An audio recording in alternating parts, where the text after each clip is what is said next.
Hi there. Which Jerusalem is still standing today? If Jerusalem was destroyed in AD 70, then which Jerusalem is still standing to date?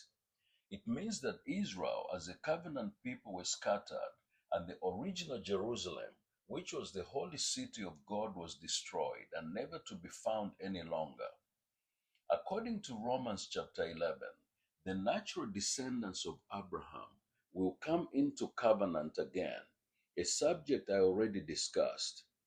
Herein lays a variation in interpretation as to the nature of this new covenant.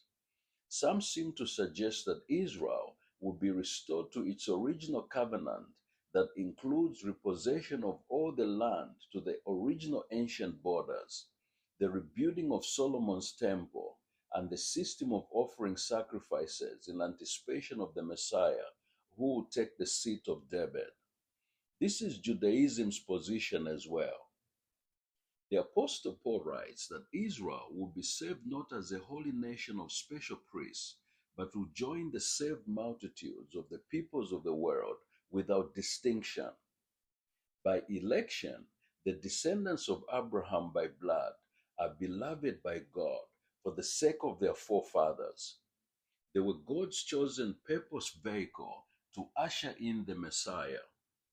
Ephesians chapter 2, for he himself is our peace, who has made both one and has broken down the middle wall of separation, having abolished in his flesh the enmity, that is, the law of commandments contained in ordinances, so as to create in himself one new man from the two, thus making peace, and that he might reconcile them both to God in one body through the cross, thereby putting to death the enmity. And he came and preached peace to you who were afar off, and to those who were near. For through him we both have access by one Spirit to the Father.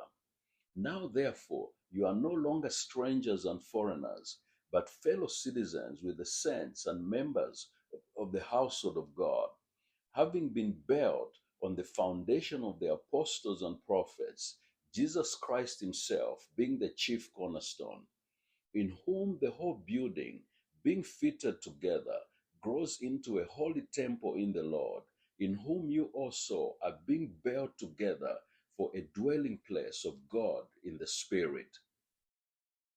The destruction of Jerusalem did not exactly meet all of Rome's expectation.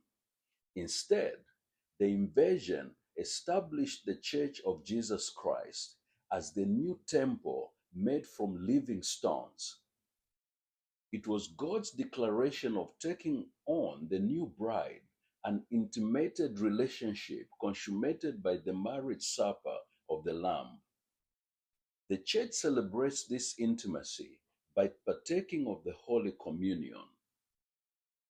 Let us be glad and rejoice and give him glory, for the marriage of the Lamb has come, and his wife has made herself ready, and to her it was granted to be arrayed in fine linen, clean and bright, for the fine linen is the righteous acts of the saints.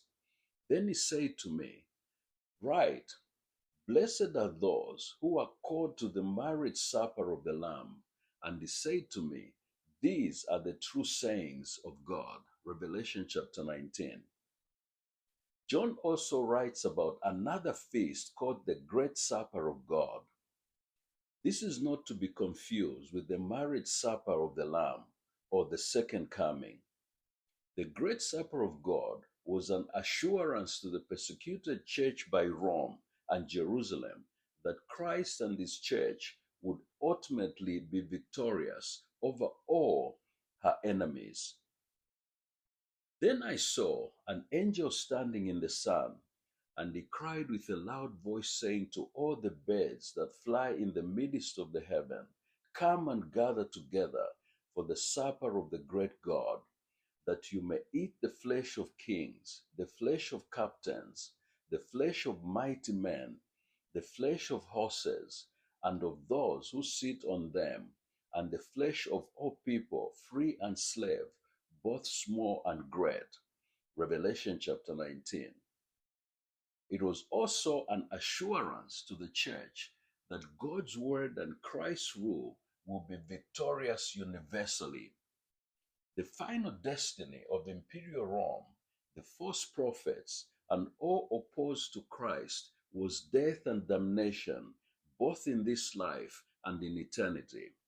Be blessed.